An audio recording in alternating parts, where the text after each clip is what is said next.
Hello and welcome to this week's episode of our weekly blog post. Appreciate you tuning in, and we're going to dive right into this. I've entitled this blog post Goal, and that will make more sense here in just a minute. But when I was on my mission, I served down in Ecuador. I remember that soccer was life for a lot of people. It's big all around the world, but especially in South America. My companion and I many times would be walking down the street and we'd see groups of people huddled around TVs outside their homes or outside their places of employment watching a soccer match. And what would happen is anytime that one of the teams would score a goal, the announcer would yell "goal" really loud at the top of their lungs and for it seemed like almost a minute. And I would attempt that, except at 6 in the morning, and I'd have an angry mama down here after me because I'd wake up the kids. But they would yell this "goal" for a long time. And it was always kind of fun to watch. And it was always the same every time they made a goal. It was, "goal" at the top of their lungs. And it was neat to see people get excited about that. It was kind of contagious. Well, using that word "goal," just like the soccer team, these soccer teams, their goal was to make more goals than the other team. Same with us. In order to make progress in life, we need to make goals. So, as a follow-up to my blog post a couple weeks ago called "Being About Our Business," where we talked about establishing a vision and how to do that and move forward with it. The goals here that we're going to talk about today are what help us to accomplish our vision. So it's kind of like a map. You've got the start and you've got the finish on the map where you're wanting to go. But the details of how to get there are called goals. They're comparable to goals. Goals will help us to be able to accomplish our vision. So the question is, how do we set proper goals and goals that are motivating enough to help us to continue to work on them until we accomplish them? So what I want to talk to you about today is one methodology for setting goals, and there's a lot of them out there. I think the important part is that we're actually doing them. But this methodology is called SMART goals. And I've mentioned this before in a couple other things that I've talked about. But the SMART goals idea, it's an acronym and it's a way to help us set proper goals. So the breakdown is this. Each of the letters of the acronym stand for one key aspect of this methodology of goal setting. So the first is S for specific. It's important that our goals are specific. If we don't have specific goals, it's really hard for us to focus enough to be able to get to the end result of that goal. It'd be like telling a buddy of ours to hop in the car and just start driving and never telling him where he's going to go or where he's going to end. He could just drive forever with those instructions. Rather, we need to be specific. It'd be more like telling a buddy, "I want you to start in Salt Lake City, and I want you to drive east on I-80 until you reach Park City, and I want you to do this in your 2007 Chevy Tahoe and leave on February 1st at 4 p.m. You can see how much more specific that is, and with those instructions, it's very clear to our buddy what he's needing to do. The more specific we are in setting our goals, the easier it's going to be for us to stay focused to accomplish them. So that first one is S for specific. Second is M for measurable. It's really hard to stay motivated towards our goals if we don't have a method of measuring them, if we can't see our progress. It'd be like losing weight. Most of us, when we set goals to lose weight, if we've ever done that, usually have a pound goal in mind of what we want to lose. Maybe it's 20 pounds or 10 or 5. Whatever that is, if we don't have that and we're just stepping on the scale or not even stepping on the scale because we don't have any way to measure it, then it's really hard for us to stay motivated because we don't see that progress. Rather, if we have that way to measure our goals, in this case losing weight, if we hop on the scale and see that if we have a 20-pound weight loss goal and we see that during the first month we've lost 5 pounds or whatever it might be, that motivates us to continue pushing forward. So the second one is M for measurable. So we need to make sure our goals are measurable.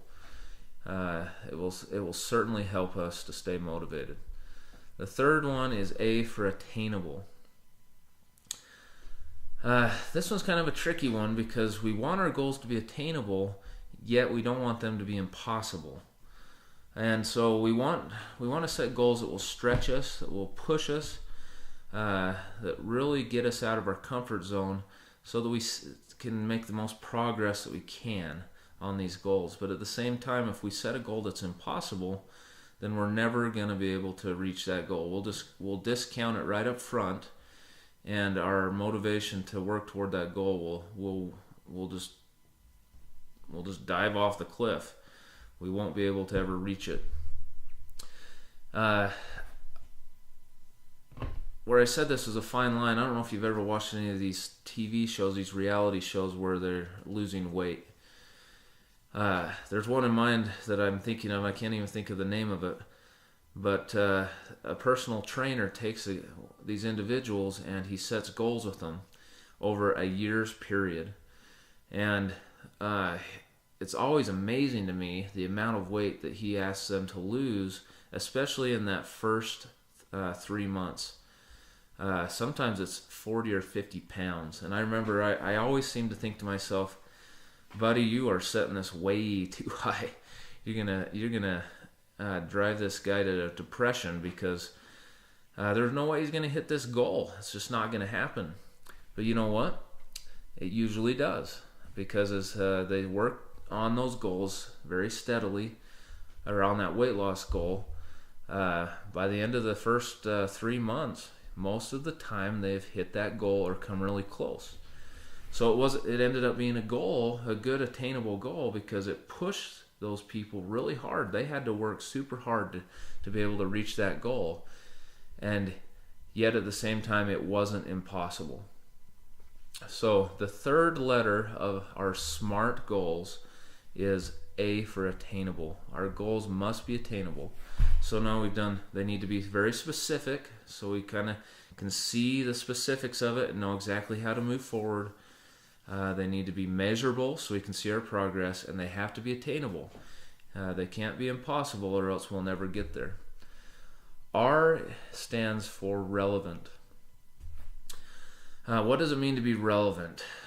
Well, relevancy in my mind means that our goals need to be in line with our vision of what we're trying to accomplish in the long term.